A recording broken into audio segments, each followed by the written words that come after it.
हम आज चलवे नहीं करेंगे, हम सीधा इसे बोलेंगे। जैसा कि दोस्तों आप सभी ने कल, अब बोला बोला बोला जैसा कि दोस्तों आप सभी ने कल, हाँ तिमाही बोलिए, आप ही बोलिए, हम रिपीट करते हैं।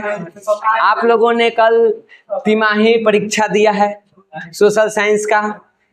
तो सबसे पहले तो हम एक बात पूछना चाहते हैं, अगर आप लोगों की आज्ञा हो तो बताइए, क्या इसमें से ऐसा कोई प्रश्न था जो हम नहीं पढ़ाए हैं, जो हम नहीं लिखवाए हैं, या जो नोट्स में नहीं मिला है आप लोगों को? थोड़ा सा एक बार हमको बोलिएगा, ऐसा बोलिएगा कि जी सर नहीं। बोलिए तो स्वाति, एक भी ऐसा क्वेश्चन था 70 ऑब्जेक्टिव में 2-4 ऑब्जेक्टिव, वो भी वो जिसको अभी तक हम लोगों ने पढ़ा नहीं है। तब पढ़े ही नहीं है तब बनाएंगे कहाँ से? लेकिन जो हम पढ़ा दिए उसमें से बताओ कि एक भी क्वेश्चन फालतू था जी? सब्जेक्टिव से लेकर के ऑब्जेक्टिव तक एक भी बताइए, नहीं है ना? अब भरोसा है? अब तनी जोर लगा के पढ़िए। तो यह टाइप के क्वेश्चन एक बार बोर्ड में आ जाता तो मजे मजे हो जाए एकदम। अब उसमें रहेगा कि आप कितना तैयार हैं। हम लिखवा दिए, हम ऑब्जेक्टिव करवा दिए, हम नोट्स दे दिए, वो अलग बात है। आप कितना तैयार किए हैं ये मायने रखता है। हम दे दिए और आपके पास है ये नहीं है, तैयार ये नहीं है, तो मेरे देने से थोड़े कुछ होने वाला है। वो आपके दिमाग में सब अपलोड होना चाहिए, तो अपलोड करते जाइए, ठीक है? ए छुटकी, ए हाँ सा, ए हे।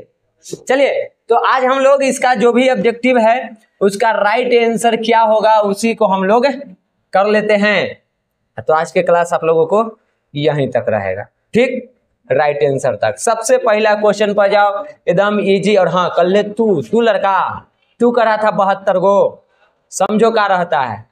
कल वहां पे तुमको लिखा हुआ था 70 + 1 बोले थे, ठीक से देखो, जिसमें 70 ऑब्जेक्टिव था। एक लघु उत्तरीय प्रश्न था जिसमें 8 गो 10 गो 15 गो जो भी दिया हुआ है, और एक दीर्घ उत्तरीय में दिया हुआ था, समझा? वो था 72, टोटल 72 क्वेश्चन था।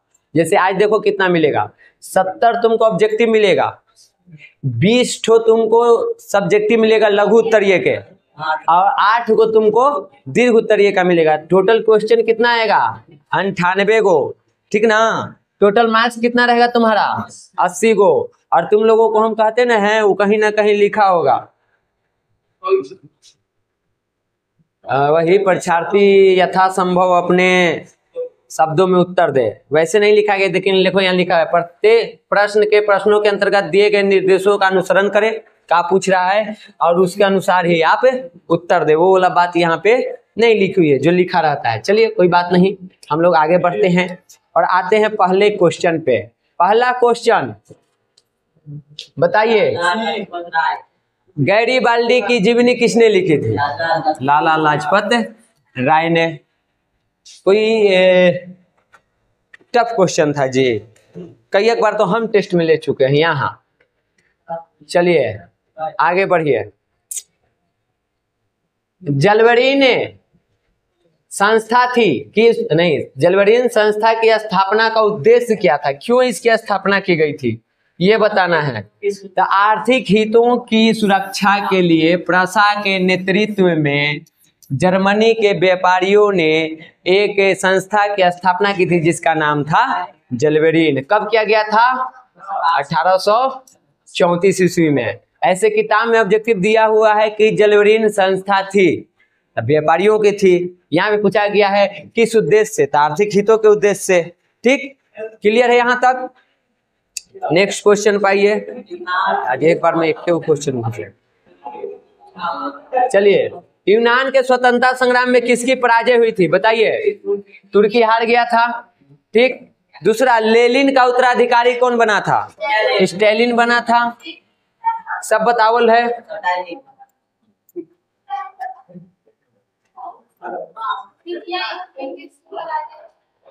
क्रीमिया के युद्ध में किसकी पराजय हुई थी, बताइए किसकी पराजय हुई थी जी? रूस हार गया था। आगे, यंग यूरोप की स्थापना किसने की थी? मेजनी ने। कब किया था? 1800 34 ईस्वी में। इसके अलावा रुको पहले, इसके अलावा मेजनी ने एक और गठन किया था, क्या चीज? Young Italy. कब? 1831। एक और किया था, friends of Italy. Young Europe तक न बताए हैं, ऐसी बुक में ना है, भारतीय भवन में फ्रेंड्स ऑफ इटली, भारतीय भवन में दिया हुआ है। इसका स्थापना किया था 1851 ईस्वी में, ठीक ना। तो ऐसे तो ये किताब वाला तुमको इम्पोर्टेंट रहता है, भारतीय भवन उतना इम्पोर्टेंट नहीं है। हाँ अब पूछो, क्या पूछ रहा था? क्रीमिया की एक तरफ से रूस लड़ रहा था, दूसरे तरफ कौन था?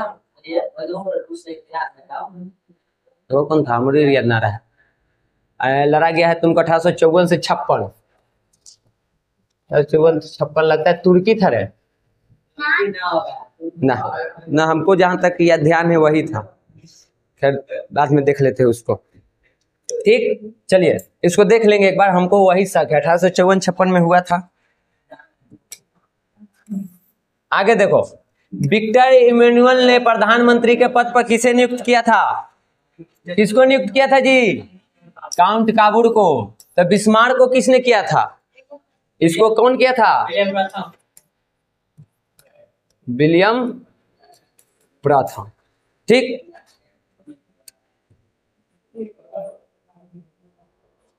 रूस में जार का अर्थ क्या होता है?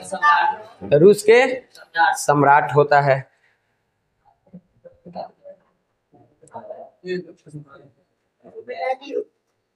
वियना कांग्रेस की अध्यक्षता किसने की थी? वियना कांग्रेस की अध्यक्षता कौन किया था? मेटरनिख है। चलिए मेटरनिख। वियना सम्मेलन कब हुआ था? 1815 में। कितने देश थे? 4। कौन कौन? Austria, Prussia, Britain, France. ठीक है, क्लियर? अगल बगल से जो भी फैक्ट है क्लियर है।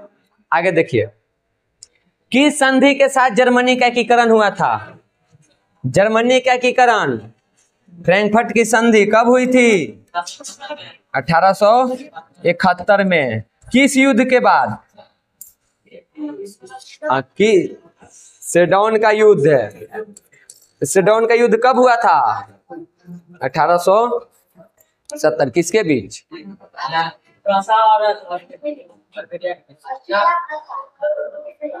ठीक, हाँ, ऑस्ट्रिया और प्रसा। चलिए अब एक क्वेश्चन और यहाँ से आपको इम्पोर्टेंट है। इस संधि के तहत कौन स्वतंत्र हुआ था? इंडियानापोल के संधि के तहत कौन स्वतंत्र हुआ था? हाँ सही बात है। हाँ कब हुआ था? कब हुआ था? हाँ कब हुआ था? कि ये सब अभी तुमको नहीं पढ़ना है, पढ़ना है अभी नहीं पढ़ना है। वर्षा की संधि, वर्षा के संधि कहीं लिखे ना दिख रहा है। इसी से ये जब पागले जी से बात करता है, लगता है सना गल कही है।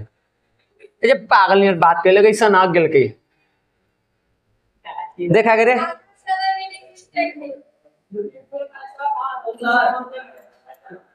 1917 की रूसी क्रांति के समय किस जार का शासन था? जार निकोलस द्वितीय। किस वंश के था? यह वंश ली ना। बोल्शेविक क्रांति किस नाम से जानी जाती है? तो वहीं पे लिखा है बोल्शेविक क्रांति या नवंबर क्रांति 1917। कौन क्या था इसका नेतृत्व जी? लेनिन। अब लेनिन पर जाएंगे तो ढेर बड़का हो जाएगा। ठीक, सीधे निकलते जाइए, हल्का फुल्का फैक्ट खाली देखी जाएंगे। आगे, सोवियत संघ के विघटन कब हुआ था? बोले थे एकदम 1991। याद रखना, महीना भुला जाओ मंजूर है, साल मत भूलना। किस देश ने में अनिवार्य सैन्य सेवा लागू किया गया था? हम पूछते किस देश में लागू किया गया था? हाँ, कहाँ के था बिस्मार्क? प्रश्न। प्रसा जर्मनी जोन कहो, दोनों तक के बात है, वही तो उसका एकीकरण करेगा। ठीक, चलिए तो ये इसका सही जवाब।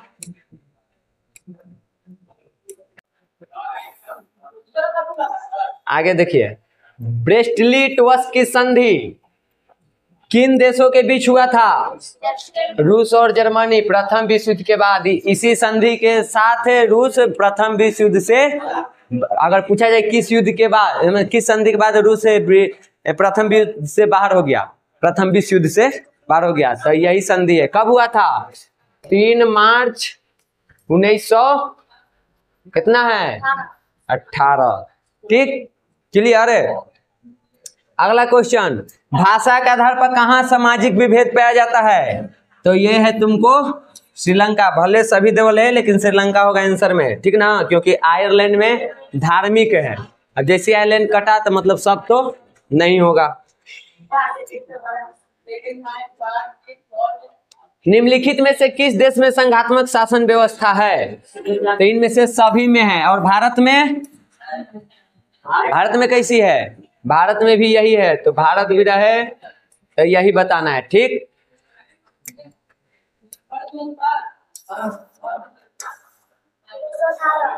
इंग्लैंड में महिलाओं को वोट देने का अधिकार कब मिला था? 1918 में। मार्टिन लूथर ने किसका विरोध किया था? अब इसको लिए पहले समझ लो, मार्टिन लूथर दो गो है, एक का नाम है मार्टिन लूथर किंग और एक का नाम है मार्टिन लूथर जूनियर, और ये दोनों अलग अलग व्यक्ति हैं, ठीक ना। अब यहाँ पे ऑप्शन से तुमको पता चल जाएगा अगर दोनों के बारे में पता रहे तब। तो देखो, मार्टिन लूथर किंग जो है वो जर्मनी में जो धर्म है उसमें ये धर्म सुधारक थे। ठीक, धर्म सुधारक थे। कौन? Martin Luther king. और ये जो मार्टिन लूथर जूनियर है वो अमेरिका में एक वहां पे जो रंग भेद की नीति चलती है उसके खिलाफ लड़ने वाले थे। क्या इसमें कहीं धर्म की बात हुई है? पहले समझो, ये जर्मनी में धर्म सुधारक है। कौन? Martin Luther king. और मार्टिन लूथर जूनियर जो है वो अमेरिका के रंग भेद नीति के खिलाफ लड़ने वाले एक व्यक्ति रहे हैं, राइटर ये सभी रहे हैं। ठीक, तो हमको ऑप्शन देखना है। ऑप्शन में देखो तो कहीं पे धर्म सुधार की बात हुई है। अब मार्टिन लूथर खाली लिखल है, मतलब तो दोनों हो सकता है। तो ऑप्शन से पकड़ेंगे कौन सा है। अगर धर्म वाला संबंधित आ जाता तब थोड़ा सा हम लोगों के लिए डिफिकल्ट हो जाता, लेकिन नहीं है तो रंग भेद की नीति। ये क्वेश्चन शायद हम नहीं बताए कि बताए हैं, शायद नहीं बताए। कार्ल मार्क्स के जन्म जर्मनी में कब?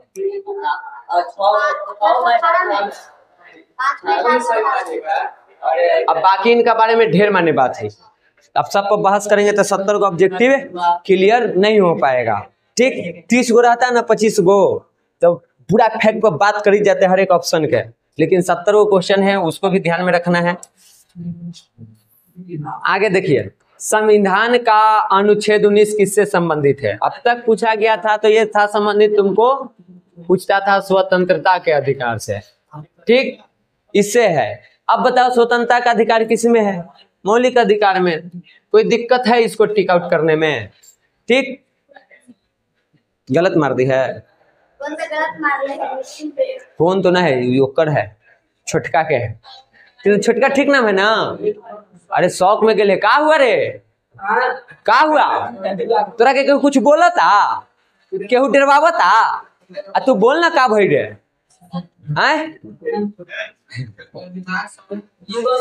किस देश को सामाजिक विभेद के कारण विखंडन के सामना करना पड़ा था? यूगोस्लाविया को। ठीक,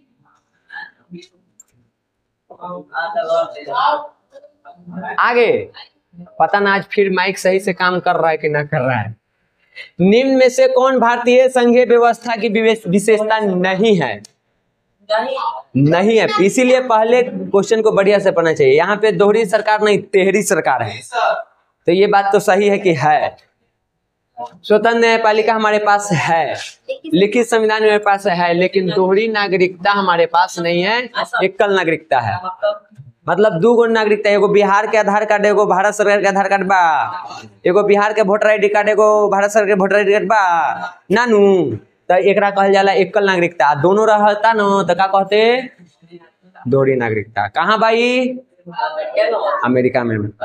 सब बात याद रखना, सब बात लिखाया नहीं जाता है, कुछ खिस्सा कहानी सुन के भी दादी वाला याद रखल जाला।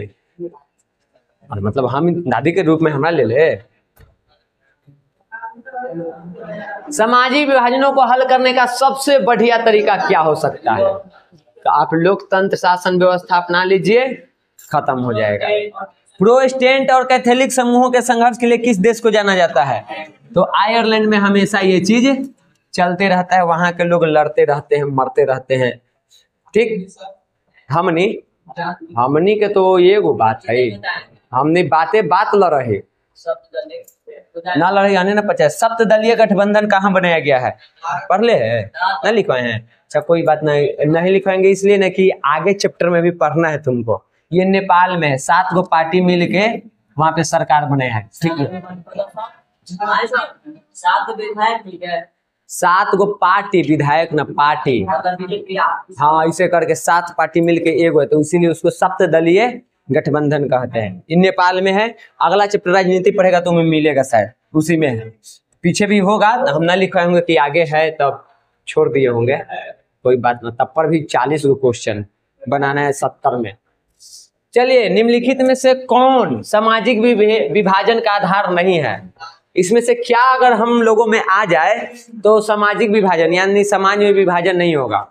अगर हम में धर्म आ जाए तो अपने धर्म के सुरक्षा के लिए तो लड़ जाएंगे, विभाजन आ जाएगा। भाषा के बात को लेकर के तो हमेशा चलता है, जाति वाला चलता है। क्या रह गया? मानवता। अगर मानवता है तो में इंसानियत, ह्यूमैनिटी, तब ये सारी चीजें एक तरफ और मानवता एक तरफ, ये विभाजन नहीं होने देगा। आगे देखिए, भारत में न्यायपालिका किस प्रकार की संस्था है? अगर थोड़ा सा दिमाग लगाते तो अभी तनी सुन पीछे था। ये दोहरी सरकार, स्वतंत्र न्यायपालिका, लिखित संविधान। तो यहाँ की न्यायपालिका कैसा है? स्वतंत्र है। कुछ भी मतलब उसका भी एक बैरियर है, उसी में रहना है, एक सीमा तय किया गया है। स्वतंत्र मतलब कुछ भी थोड़े कर सकता है, सीमा वो जैसे है ना कि संसद, केंद्र सरकार, राज्य सरकार, लोकसभा, राज्यसभा, राष्ट्रपति, ये सब किसी के दबाव में काम नहीं करता है, वो अपना निर्णय देता है। इसका मतलब है ये नहीं कि कुछ भी निर्णय देगा, वो संविधान के अंदर रह के देता है, संविधान से बाहर नहीं जाएगा। उस पे भी बैरियर है, ठीक ना। चलिए अगला, निर्माण कार्य निम्न में से किसमें है? किस क्षेत्र में आता है? तो वहां पे अगर आप इकोनॉमिक्स पढ़े हुए तो उसमें लिखा हुआ है उद्योग, निर्माण कार्य, गैस, बिजली, सब जो कहाँ आता है? सब के सब द्वितीय क्षेत्र में आता है। टेबल बना के इसे लिखा हुआ है 4 गो, देखे हैं? तो वहां पे निर्माण कार्य, नीचे एग्जाम्पल में भी लिखा हुआ है। अगर द्वितीय क्षेत्र का आप परिभाषा याद करेंगे तो उसके उदाहरण में ये निर्माण कार्य लिखा हुआ है, देखे हैं? याद किए हैं? बढ़िया किए हैं एकदम। तो भगवान करे। निम्नलिखित में से कौन बिहार के आर्थिक पिछड़ेपन का कारण नहीं है? देखो, बाढ़ के कारण तो गरीबी अबे करेगा, पीछे हो ही जाएंगे। जनसंख्या बढ़ने से भी है, गरीबी से भी। तो बच्चा कौन? अगर आधिकारिक संरचनाओं का विकास हो तो हम लोगों को रोजगार वगैरह मिलेगा, शिक्षित होंगे और हमारा गरीबी खत्म होगा। गरीबी के दुष्चक्र के अवधारणा के प्रतिपादक यानी गरीबी के कुचक्र के सिद्धांत कौन दिया था? है रैगनर मार्क्स से। वो करा है कि न है? आगे देखिए, मानव विकास रिपोर्ट किस घटक के आधार पर तैयार किया जाता है? बस स्वास्थ्य खराब है, पैसा तो भी खूब है, तो तू बहुत विकसित है, पढ़ाई तो रही है ना तो विकसित है। ये तीनों का देखा जाता है, शैक्षिक स्तर क्या है, स्वास्थ्य स्थिति क्या है, प्रति व्यक्ति आय क्या है। देखो, मानव विकास के मतलब है मनुष्य के विकास के लिए रिपोर्ट तैयार हो रहा है। अब मानो तुम्हारे पास खूब पैसा है, महीना में लाखों कमा रहा है तुम, और आपके पास शिक्षा का स्तर नीचे है, स्वास्थ्य में आपको 75 को बीमारी हुई है, क्या आप एक विकसित मानव कहलाएंगे? आप में शिक्षा का भी विकास होना चाहिए, स्वास्थ्य की भी स्थिति बेहतर होनी चाहिए और आपका प्रति व्यक्ति आय भी बढ़िया होना चाहिए, तब जाकर के आप एक विकसित व्यक्ति हैं, यानी आपका विकास हो रहा है। तो इसके लिए इन तीनों की जरूरत पड़ती है। ठीक, आगे, गरीबी रेखा निर्धारण हेतु कैलोरी मापदंड किसके सुझाव पर निर्धारित किया गया है? एक को तो बचवे किया है, कोई कंफ्यूजन नहीं है, योजना आयोग द्वारा। चलिए अगला, निम्न में से क्या बिहार के विकास में बाधक है? तो गरीबी, बेरोजगारी और बाढ़, ये सभी क्या चीज है? हमने के विकास में बाधक है, तो डी सही हो जाएगा। देखिए को टिक मॉडल है, ऐसी दिए बहन तू आज वाला दे दी, ठीक ना। ब्रटलैंड आयोग निम्नलिखित में से किससे संबंधित है? देखो हम तुनी के लिखवाए थे सतत विकास, ठीक, यहाँ तो सतत विकास है ये नहीं है, लेकिन अगर आप सतत विकास को देख लेते थोड़ा सा ध्यान दे के अंग्रेजी, तो उसका अंग्रेजी होता है सस्टेनेबल। और कहें कई बार कि जब हमें फंसते हैं हिंदी में तो इंग्लिश हमारी मदद करती है। देखो तो सस्टेनेबल कहाँ लिखा हुआ है, तो कौन सा हो जाएगा? अब देखिए यहाँ पे आप सतत विकास लिखे हुए हैं, यहाँ पे है धरानीय विकास। एक दिन कोई पूछा था क्लास में, तू रे दोपहर में, हम बोले थे कि उसी का दूसरा नाम है धरानीय विकास। जाइए और अपना जहाँ कॉपी पर सतत विकास लिखे हुए वहीं पे ऐसे कीजिए और धारणीय विकास लिख लीजिए, काम खत्म इसका। चलिए, बिहार के विकास के बिना भारत का विकास नहीं हो सकता है, ये कथन किसका है? तो ये कहे थे एपीजे अब्दुल कलाम। मानव विकास रिपोर्ट का प्रकाशन किसके द्वारा किया जाता है? यूएनडीपी के द्वारा, ठीक, यूनाइटेड नेशन डेवलपमेंट प्रोग्राम, उसी के तहत ये किया जाता है। सब याद है? योजना आयोग के गठन कब हुआ था? 15 मार्च 1950। एक को भारी क्वेश्चन है नहीं है, यह तरह से चलते रहता तो नहीं के मजे आ भी जाए। भारत की सर्वाधिक प्रति व्यक्ति आय वाला राज्य बताओ। ये अभी पढ़ाए हैं, पढ़ाए होंगे, हाँ आय वाला तो पढ़ा ही दिए हैं, राज्य एवं राष्ट्र की आय उसी में से है। चलिए अगला, वर्ष भर में किसी देश में अर्जित आय की कुल मात्रा को क्या कहते हैं? राष्ट्रीय आय कहते हैं, ठीक। राष्ट्रीय आय को और किस नाम से जानते हैं? बैल कहीं के राष्ट्रीय आय में जनसंख्या से भाग देता है ना प्रति व्यक्ति आय। राष्ट्रीय आय को एक तरह से नहीं, प्रति व्यक्ति आय को एक तरह से हम लोग औसत आय भी कहते हैं, राष्ट्रीय आय के कुछ नहीं। प्रति व्यक्ति आय को हम लोग औसत आय के नाम से भी जानते हैं। आर्थिक विकास का तीसरा क्षेत्र को क्या कहते हैं? सेवा क्षेत्र। कृषि को प्राथमिक, उद्योग को द्वितीयक, समझ गए? भारत में वित्तीय वर्ष 1 अप्रैल से 31 मार्च।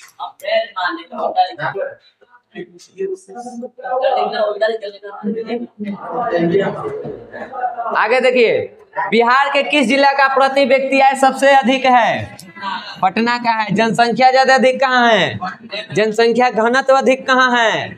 पटने में, ठीक। आगे देखिए, कोयला किस प्रकार का संसाधन है? अनवीकरणीय, तो 8वें से पढ़ी तावी था।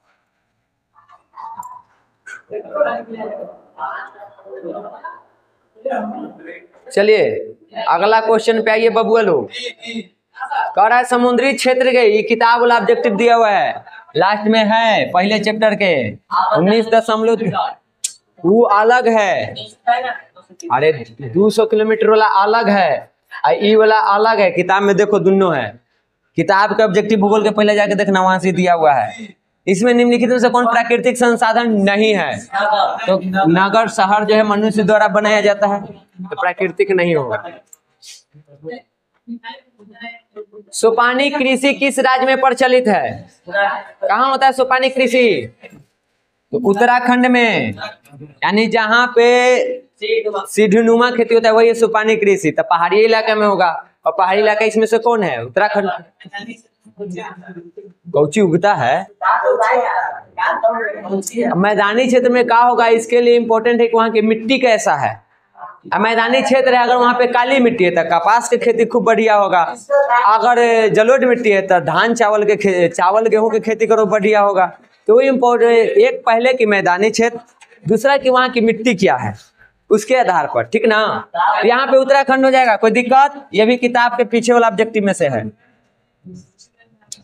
पंजाब में भूमि निम्नीकरण का मुख्य कारण अधिक सिंचाई। और आदित्य कहना है आज। काली मृदा का दूसरा नाम क्या है? रेगुड़ मृदा। इसको कपास मृदा के नाम से भी जानते हैं, ठीक ना, क्योंकि इसमें कपास सबसे बढ़िया होता है, इसलिए इसको कपासी मृदा भी कहते हैं। कपासी मृदा के नाम से भी इसको जानते हैं।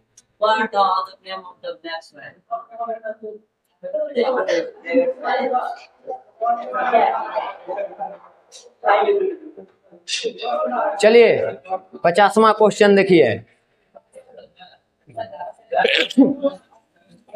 वह कौन सा रसायन है जो मेढक के प्रजनन को नष्ट कर देता है? ये भी किताबें के पीछे वाला है। एंड्रिन से।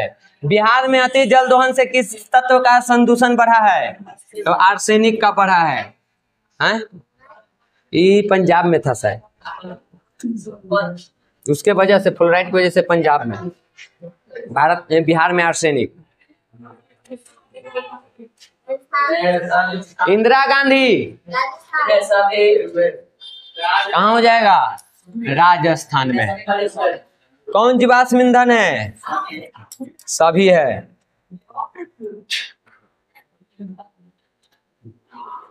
तूने टिक आउट करे जाए थे ना। बाघ परियोजना की शुरुआत कब हुई थी? पता है? ये अभी नहीं पढ़ाए हैं, अगला भूगोल चैप्टर में पढ़ना है, ठीक, 1 वाला में। ये पढ़ावले नहीं, 1973 में हुआ है। आयुर्वेद के जनक कौन है? देखो हम बता दे रहे हैं, बुक के अनुसार चलो तो तुम्हारे आयुर्वेद के जनक जो है वो चरक है। हाँ, भूगोल में के जो बुक है उसके अनुसार, नहीं तो ऐसे इनको कहा जाता है, धनवंतरी को, ठीक। तो आपको बुक के अनुसार चलना है। बुक में लिखा हुआ है तुमको एगो बॉक्स बना के, तो हम उसी के अनुसार चलेंगे। ऐसे गूगल वगैरह करोगे तो धनवंतरी के नाम आएगा। और अस्तूरे पगला राजनीति विज्ञान और जीव विज्ञान के पिता जनक कहा जाता है, आयुर्वेद के थोड़े है। यहाँ देखो, काजीरंगा राष्ट्रीय उद्यान कहाँ स्थित है? ये भी अभी हम तुम लोगों को नहीं पढ़ाए हैं, ये सब एक के चैप्टर में है, असम में है। भारत की वन नीति के अनुसार कम से कम कितने प्रतिशत भूभाग पर वन होना चाहिए? तो 33% भूभाग पर वन होना चाहिए। प्राकृतिक गैस किस खनिज के साथ पाया जाता है?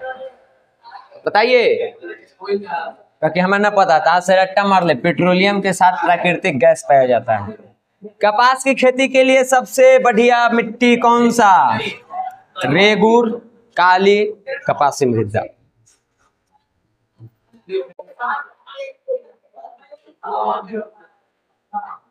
अगला क्वेश्चन, बिहार में नहरों द्वारा सबसे ज्यादा खेती कहाँ होता है? देखो, तुनी के भूगोल 3 पार्ट में पढ़ना है।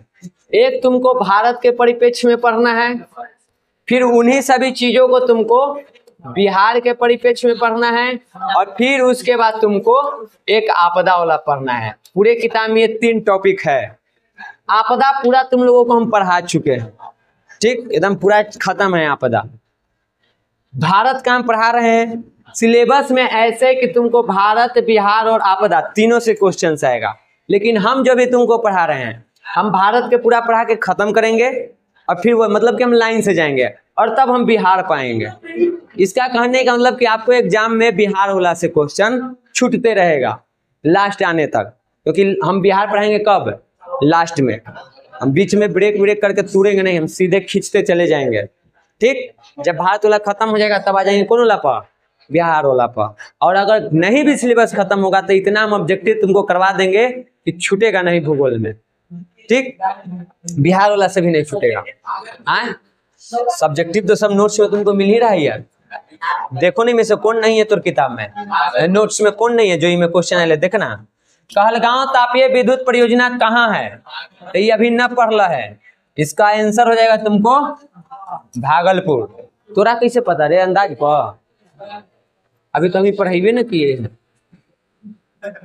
तुक्का मार रहा है। चलिए बताइए क्या होगा आंसर।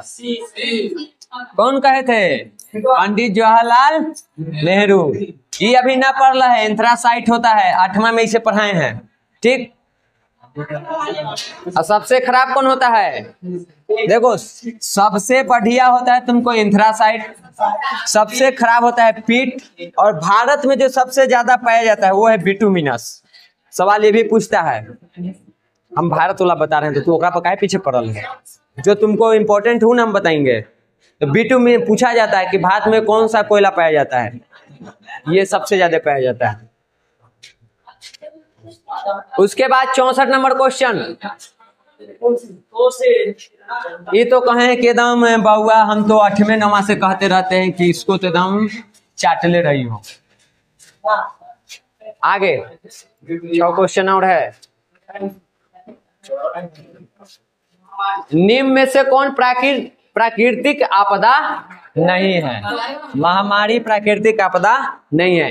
बिहार का कौन सा क्षेत्र बाढ़ग्रस्त है, उपपट्टी यानी कि उत्तरी बिहार, ठीक।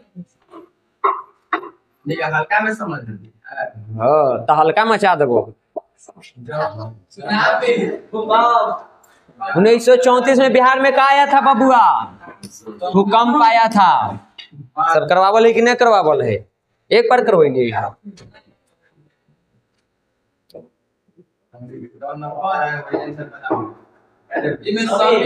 मानव जनित आपदा है, इनमें से सभी।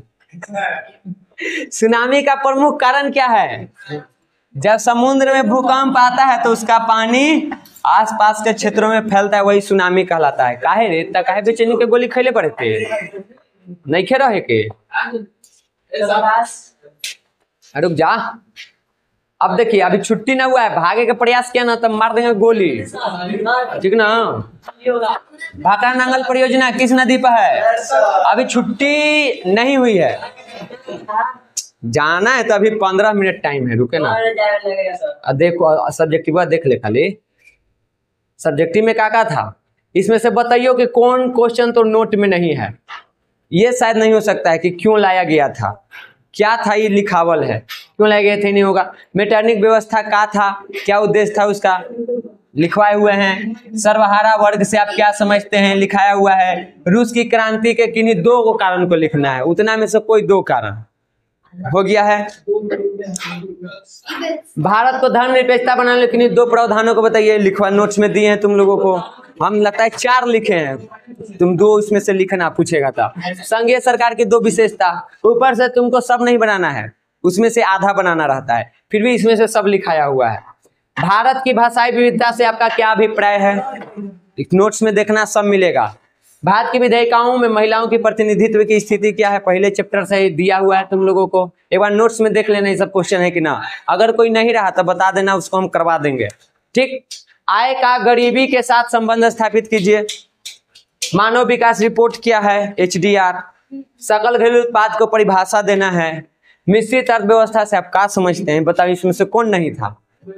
अब हिने आजा, नदी घाटी परियोजनाओं के विकास का क्या उद्देश्य था, बताए थे पढ़ाते वक्त कि देखो अगर उद्देश्य पूछे फायदा तो बताना है यही है, और उसका नुकसान पूछे तो यही है, ऐसे करके बोले थे क्लास में, और वही चीज यहाँ आया हुआ है।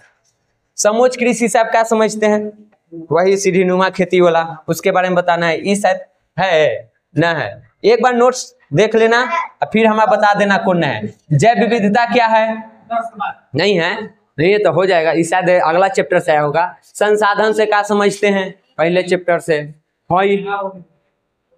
आपदा प्रबंधन की आवश्यकता क्यों है, पहले ही सब करल है। शोक नदी क्यों कहा जाता है, कई बार तो हम टेस्ट में डाले हैं, ठीक। उसके बाद सूखे के लिए जिम्मेवार कारक को बताइए, सूखा कैसे पड़ता है, किन वजहों से, 2-4 को कारण लिख देना है। प्राकृतिक आपदा मानव जनित आपदा में अंतर करना था, कौन सा बड़ा ये है, तो 9th में लिखवाए हैं एक डेफिनेशन और 10th में लिखवाए हैं। रूस के क्रांति के प्रभावों की विवेचना करें। रूस के क्रांति के क्या प्रभाव पड़ा, सब दीर्घ में है, या उसमें से लिखना था जर्मनी के एकीकरण में बिस्मार्क की भूमिका। क्या ये दोनों क्वेश्चन नहीं है नोट्स में? उसके बाद भारत में किस तरह का जातिगत असमानताएं जारी है, किस तरह से आप कह सकते हैं, ये भी क्वेश्चन नोट्स में तुम लोगों को दिया हुआ है। सामाजिक विभाजनों को राजनीतिक का परिणाम किन किन चीजों पर निर्भर करता है, ये भी तुमको है कि नहीं, हम कंफ्यूज हैं, तो आप देख लीजिएगा एक बार, उसके बाद करवा देंगे। बिहार के में विकास की भावी संभावनाएं क्या है, विस्तार पूर्वक चर्चा कीजिए। शायद ये नहीं है, लेकिन आपको ये है, ठीक। राष्ट्रीय आय का अर्थ बताइए और इसकी गणना की प्रमुख विधियों की चर्चा कीजिए। फिर है तुमको सतत विकास की अवधारणा की व्याख्या कीजिए। सतत विकास के बारे में आपको लिखना था। देश के आर्थिक विकास में संसाधनों का क्या महत्व है, ये सब तुमको हम दिए हुए हैं लिख के, बस इतने तो था, इसमें से कौन नहीं था, तो आपका यही सब था। चलिए तैयारी करते रहिए, अब तैयारी करिए जो कोचिंग में 6 माही टेस्ट होने वाला है उसका, उसके बाद फिर आगे देखेंगे, ठीक।